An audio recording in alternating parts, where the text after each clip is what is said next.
కదా, నిలబడతాడా లేదా అనేది. అలా కాదు, నేను అనేది మంచిది, పరీక్షించాలి నాయకుడిని. పరీక్షించిన తర్వాత నిలబడతాడా లేదా అని తెలియాలి. అలాగే ఈ రోజున ఇప్పుడు రోడ్లు ఇందాక దారిలో వస్తుంటే రోడ్లు వేయిస్తున్నాం, బీటీ రోడ్లు వేయిస్తున్నాం, సీసీ రోడ్లు వేయిస్తున్నాం. అవి క్వాలిటీ రోడ్లు ఉన్నాయా లేదా అనేది ప్రమాణాలు ఉన్నాయి, మీరు కూడా చెక్ చేయాలి. మీరు గొడవ పెట్టుకునే అవసరం అయితే రోడ్లు క్వాలిటీ లేదు, ఎందుకు క్వాలిటీ లేదు, మీకు సంక్షేమ హాస్టల్స్లో ఇబ్బందులు ఉన్నాయి, మాట్లాడండి. మీరు గట్టిగా ఉంటే కలెక్టర్ గారికి బలం వస్తుంది మిగతా వాళ్ళని పనిచేయించడానికి. మీరు గట్టిగా ఉంటే మనకి ఎమ్మెల్యే గారికి బలం వస్తుంది. మీరు గట్టిగా ఉంటే మేడం గారికి బలం వస్తుంది. మీరు బలంగా ఉంటే మేము డబ్బులు ఎవరికి చెప్పండి, మనందరూ కష్టపడుతున్న డబ్బులు, మనందరి డబ్బులు, ఎవరి దయా దక్షిణ్యాల మీద లేవు డబ్బులు. ఇక్కడ మన కష్టం ఇది.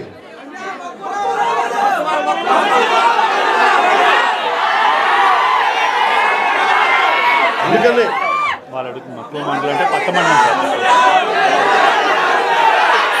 మీరు చూసిన రోడ్లన్నీ మనం వేసినవే. ఏమంటా ఒకసారి, ఇప్పుడు కాదు, నేను ఒక నిమిషం. నాకు మక్కువ మండలం అంటే చాలా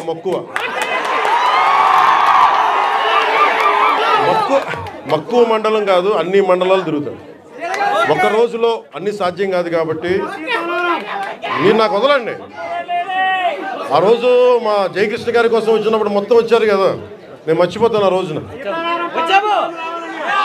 అన్నీ కాకపోతే నా కోరిక ఒకటేంటంటే నన్ను పని చేసుకునేవాడు.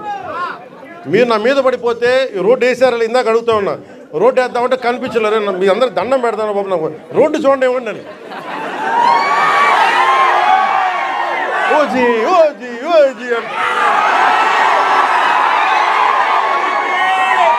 లేదంటే అన్న ఇవరకు సీఎం అనే వాళ్ళు ఇంకా పోలా, డిప్యూటీ సీఎం గారు సరిపోతుంది, ఆనందించాం. ఇంకా కాకుండా నేను అనేది ఏంటంటే యువతకు కానీ ఆడపడుచులకు కానీ పెద్దలకు కానీ నేను వచ్చి మీకు నన్ను పని చేస్తే మీ భవిష్యత్తుకి మంచిది. నన్ను చుట్టుముట్టారనుకో నేను పని చేయాలి కదా.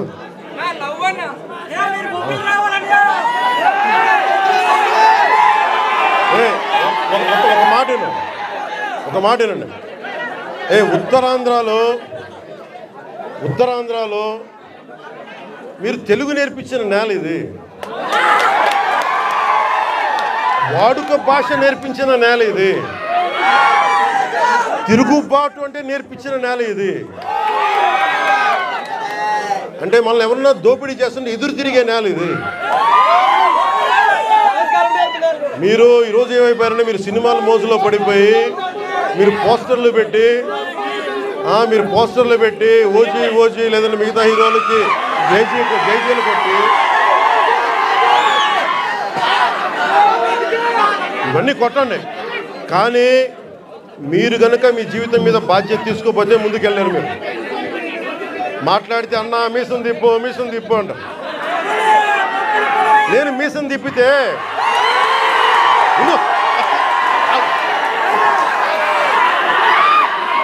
మీసం తిప్పితే రోడ్లు పడవు, అర్థమైందా? నేను ఛాతీ కొట్టుకుంటే రోడ్లు పడవు. నేను వెళ్ళి ప్రధానమంత్రి గారికి దండం పెట్టి ముఖ్యమంత్రి గారి దృష్టికి ఆ సమస్య తీసుకెళ్తే రోడ్లు పడతాయి.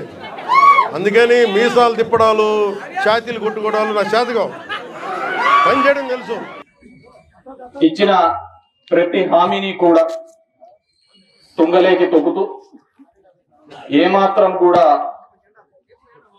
వాటిని పట్టించకుండా విస్మరిస్తూ, తప్పు చంద్రబాబు నాయుడుది కాదు, వినే జనాలది. ఎందుకంటున్నానంటే ఇది 1 కాదు, 2 కాదు, 3 కాదు, ఇది 4వ సారి ఆయన ముఖ్యమంత్రి. ప్రతిసారి కూడా ఆయన తప్పుడు హామీల మీదనే అధికారంలోకి రావడం జరిగింది. మీరు వీడియోలలో అంతా కూడా చూసింటారు. బాధుడు మీకు ఇవన్నీ ఛార్జీలన్నీ వేస్తున్నారు, మన ప్రభుత్వం వస్తానే వాటన్నిటినీ కూడా తగ్గిస్తానని చెప్పేసి హామీ ఇవ్వడం జరిగింది. తగ్గించే కథ దేవుడికి ఎరగ.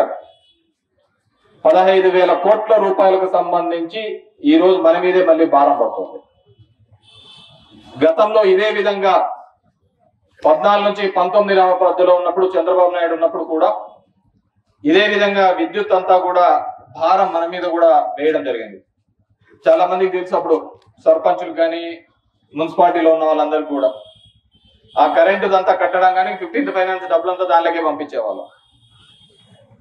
అదే విధంగా విద్యుత్ కొనుగోలులో కూడా బయట 4 రూపాయలకు తక్కువ దొరుకుతుంటే ఈయన 4 రూపాయల 50 పైసలు కొనేవాడు. ఇప్పుడు మనం దగ్గర 2 రూపాయల 49 పైసలకు కరెంటు కొంటున్న పరిస్థితి. దానికి కూడా రాద్ధాంతం చేసినారు. అదాని ఇట్లా చేసినాడు, వీళ్ళు ఇట్లా చేసినారు. కాబట్టి మనమందరం కూడా ఆలోచించుకోవాల్సిన అవసరం. చంద్రబాబు నాయుడు చెప్పినాడు, ఆ కూటమిలో పార్ట్నర్ అయినటువంటి ప్రశ్నిస్తానని పెట్టిన పార్టీ అయినటువంటి పవన్ కళ్యాణ్ గారు చెప్పినారు, ఏంటి కరెంటు ఛార్జీలంతా ఎలా పెంచుతారు, దీనికి ఎవరు అని చెప్పేసి ఊక్కుంటా మాట్లాడినాడు. ఇప్పుడేమో మౌనవ్రతం పాటిస్తున్నారు. ఈ విధంగా ప్రతి అంశంలోనూ కూడా దగా చేస్తూ ప్రజల్ని మోసం చేస్తూ ఉన్న ఏకైక ప్రభుత్వం ఏదైనా ఉంది అంటే ఒక్క కూటమి ప్రభుత్వమే అని చెప్పేసి చెప్పాలి. దీనికంతా ఆయన చెప్పేవాడు, బటన్ నొక్కేది ఏముంది, ముస్లాం కూడా ఒత్తుతాది బటన్ అని చెప్పేసి. మళ్ళీ వస్తూ ఈ ముసలోడు ఎందుకు ఒత్తలేకపోతున్నాడు?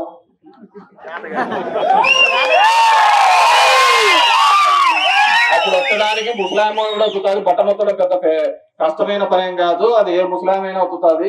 మరి ఈ ముస్లాం ఎందుకు ఒత్తలేకపోతున్నాడు? ఎన్ని హామీలు ఇచ్చినది, నోటికి వచ్చినట్టు చెప్పుకుంటూ పోయినాడు. యాక్చువల్గా నేను ఆ హామీల గురించి ఇప్పుడు సంవత్సరం తర్వాత నుంచి మాట్లాడాల. పేదలకు చెయ్యాలి, చెప్పిన మాట నిలబడాలా అని చెప్పేసి మన అప్ప. ఏదైనా చెప్తా అంటే సార్లు ముందు అధికారం లేకొచ్చాదని ఈ అప్ప. జనాలు ఏ అప్పని నమ్ముతున్నారు? అబద్ధాలనే నమ్మినారు. ఈ రోజు అంటున్నారు మాకు ఈ పెంచినారు, ఈ పెంచినారు అని చెప్పి. జగన్ రెడ్డి శిలక చెప్పినాడు. ఇవి కాదయ్యా, ఉంటే నాకంటే పెద్దగా ఆలోచించి చేసే వాళ్ళు ఎవరైనా ఉంటారో, నేను ఏదైతే చేయగలుగుతానో అది మాత్రమే చెప్పగలుగుతానో, ఏదైతే చెప్తానో అది మాత్రమే చేస్తాను అని చెప్పేసి. ఇది ఒక పిల్లలకి 18,000 ఇచ్చానంటే 15,000 ఇచ్చానంటే నీకు 15,000, నీకు 15,000, నీకు 15,000. ఎవరికి 15 కాదు కదా, ఏంటి గారు ఇచ్చింది దాంట్లో 18. అవన్నీ ఇదిగా ఆ విధంగా ప్రతి సందర్భంలోనూ కూడా మోసపోయినా దగా పన్నాం అనే మాటలు అనేది లేదు. ఎందుకంటే ఒకసారి కాదు, 2 సార్లు కాదు, ఇంతకుముందు చెప్పిన 4 సార్లు మనకు తెలిసి నెత్తికి తెచ్చుకున్నాం కదా ఈ సమస్య. నేను ఎప్పుడు అంటా అన్న వీళ్ళకు లేదు అంటే జనం దగ్గరికి ఎందుకుందంటే మాకు పెద్ద బలహీనత. వాళ్ళ తరపున మనం పోరాడాలి కదా, వాళ్ళ తరపున మనం ఫైట్ చేయాలి కదా, వాళ్ళ తరపున ఇది చేయాలి అంటే వాళ్ళ తరపున మనం అన్ని చేస్తాను. కానీ వాళ్ళు మనల్ని వద్దనుకొని అవతలికి పోయినారు కదన్నా, వాళ్ళకి వీళ్ళ గురించి తెలియాలి కదా, వీళ్ళ గురించి తెలుసనే కదన్నా. లేదు ఇప్పుడు చూడు 6 నెలలు 8 నెలలు అయింది, అప్పటికే రోడ్లకి తిప్పుతున్నాడు.